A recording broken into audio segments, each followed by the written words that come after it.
ব্রেইনের জন্য সবচেয়ে এক নাম্বার খাবার হচ্ছে আলহামদুলিল্লাহ বলা। আলহামদুলিল্লাহ বলি কি কারণে? আমরা যখন শুকরিয়া আদায় করি তখন ভালো জিনিস, লাস্ট পেজ ধরবো কিন্তু আমি, যখন শুকরিয়া আদায় করি তখন ভালো জিনিস আমাদের জীবনে বেশি পরিমাণ ঘটতে থাকে শুকরিয়া আদায় করলে। যেই লোকটা অসুস্থ হয়, মাথা ঠিকভাবে কাজ করে না, মন মেজাজ খারাপ, এদের বেশিরভাগ জনের সাথে কথা বলবেন, দেখবেন যে জীবন সম্বন্ধে কোনো রকমের আলহামদুলিল্লাহ নাই, খালি অভিযোগ, খালি মেজাজ গরম। একজন আরেকজনের সম্বন্ধে শুধু হচ্ছে সমালোচনা। খেয়াল করছেন কি? বাসা থেকে শুরু করে সব জায়গায় মিলান, যেই লোকটা সবচাইতে বেশি মেজাজ গরম, অন্যের উপরে রাগ হয়, অন্যের সাথে হচ্ছে খারাপ আচরণ করে, দেখবেন সেই লোকটা নিজেও কিন্তু শান্তিতে নাই। কারণ আল্লাহ নিজে বলছে তুমি যদি শুকরিয়া আদায় করো আমি বাড়াই দিব, আল্লাহ নিজে বলছে। এবং বিজ্ঞানীরা এখন দেখতেছে যে যত বেশি শুকরিয়া আদায় করে তার ওই পজিটিভ জিনিসগুলো তত বেশি পরিমাণ হয়।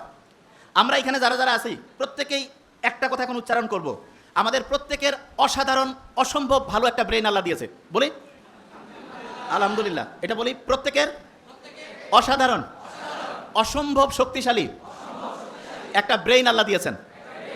আচ্ছা, মাথার মধ্যে যে ব্রেইনটা আছে এইটার ওজন প্রায় 1.5 কেজি। কত? 1.5 কেজি ধরবো। আচ্ছা, 1.5 কেজি ওজনের একটা ব্রেইন এই খুলির মধ্যে আছে, টের কি পাওয়া যায়?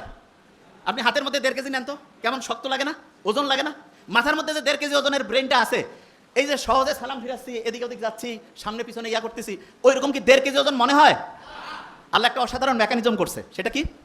মাথার খুলির মধ্যে এক রকমের পানি রাখছে। পানি রাখার কারণে আমরা যখন নদীতে সাঁতার কাটি তখন আমাদের শরীরটা হালকা হয়ে যায়। এটা আর্কিমিডিস বলে একজন বিজ্ঞানী আবিষ্কার করছে।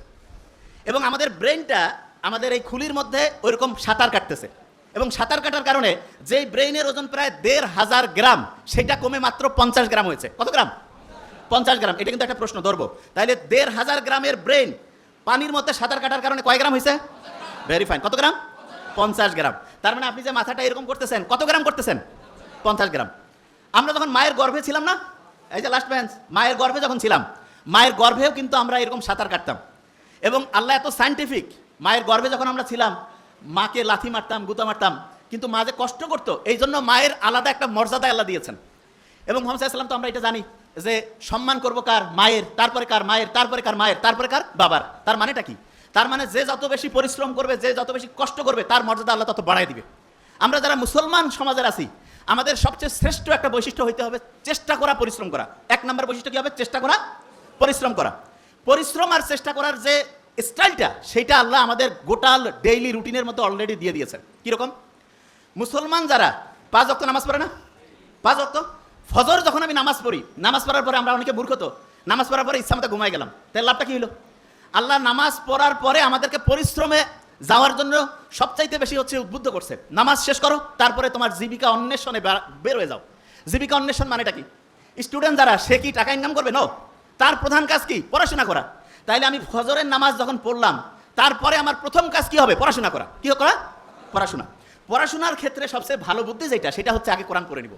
যেমন প্রফেসর মুখতার আহমেদ স্যার বলছেন, আমি তো শুনে খুব মজা লাগলো আজকে, যে আবু হুরায়রা রাদিয়াল্লাহু তাআলা আনহুর যে খেয়াল থাকতো না, তখন মুহাম্মদ সাল্লাল্লাহু আলাইহি ওয়াসাল্লামকে এসে বললো যে আমার তো খেয়াল থাকে না। মুহাম্মদ সাল্লাল্লাহু আলাইহি ওয়াসাল্লাম কি করলেন? তার শরীর থেকে চাদরটা খুলে নিলেন, বললো যে এটা মাটিতে বেছাও।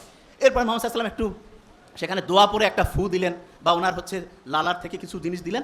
এরপরে ওই চাদরটা গুটায় বললেন শরীরে রাখো। এরপরে ওই আবু হুরায়রা কি বললো? যা আমি পড়ি তাই আমার খেয়াল থাকে। ঠিক না? আবু হুরায়রা খেয়াল থাকতো না, তার মানে মানুষের মুহাম্মদ সাল্লাল্লাহু আলাইহি ওয়াসাল্লামের এই যে অসাধারণ একটা মানে বরকতের পূর্ণ, অসাধারণ একটা হচ্ছে যে দোয়ার বরকতে তার স্মরণ শক্তিটা অন্য লেভেলে চলে গেছে না? তাহলে আমরা যারা এখানে স্টুডেন্টরা আছি, আল্লাহর কাছে কিন্তু মুহাম্মদ সাল্লাল্লাহু আলাইহি ওয়াসাল্লাম তো নাই, কিন্তু তার শেখানোর রাস্তায় আমরা কিন্তু আল্লাহর কাছে চাইতে পারি। প্রথম যে কাজটা করবো সেটা হচ্ছে কোরআন পড়া। প্রথম কাজটা কি?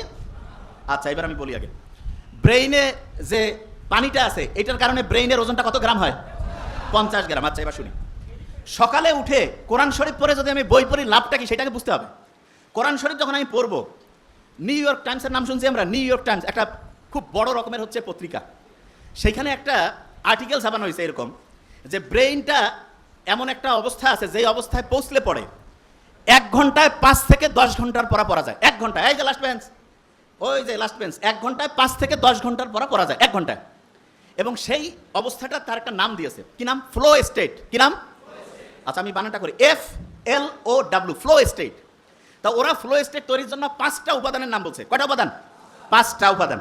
এবং খুব মজার ব্যাপার, সেই 5টা উপাদান তৈরির জন্য যে আলাদা আলাদা 5টা কাজ আছে, সেই 5টা কাজের যে সামারি, সেই কাজটা আল্লাহ নামাজের মধ্যে কোরআন পড়লে সেই সিস্টেমটা চালু করে দিয়েছে। বুঝি নাই? একজনকে বললাম যে ভাই তুমি ABCDE 5টা ওষুধ খাবা আলাদা আলাদা, আর একজনকে বললাম যে ভাই তোমার 5টা ওষুধ আলাদা খাওয়ার লাগবে না, জাস্ট একটা ছোট্ট ট্যাবলেট আছে, সেটার মধ্যে 5টার সব কানেকশন আছে, কোনটা বেশি দামি হইলো?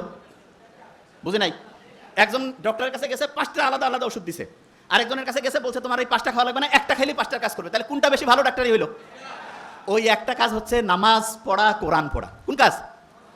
বুঝি না, বিশ্বাস করি না তো আমরা, কারণ কি আমি জানি, বিশ্বাস আমরা করি না যে নামাজ পড়লে, কোরআন পড়লে যে ব্রেইনটা ফ্লো স্টেটে আসে, এটা আমরা বিশ্বাস করি না। কারণটা কি সেটা বলি। ব্রেইনের মধ্যে 2 রকমের নিউরন আছে। কয় রকমের? 2 রকম। আমার এটা ডান হাত না, এটা কি হাত?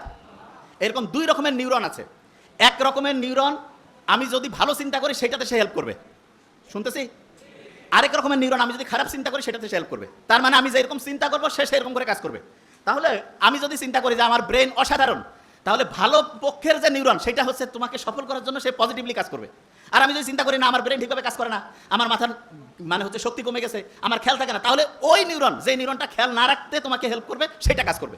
তাহলে আল্লাহ যে সবসময় ইসলাম যে বলছে যে তুমি সবসময় ভালো চিন্তা করো, ভালো কথা বলো, ভালো উপদেশ দাও, এইটাতে আমাদের কি পজিটিভ ভালো কাজ করে, সেই নিউরনগুলো কাজ করে না খারাপ কাজ করে? সেটা কোনটা? ভালো কাজ। তাইলে আমি ভালো কথা বললে, অন্যের উপকার করলে, ভালো চিন্তা করলে আমার পজিটিভ নিউরনগুলো কাজ করবে না নেগেটিভগুলো? পজিটিভ।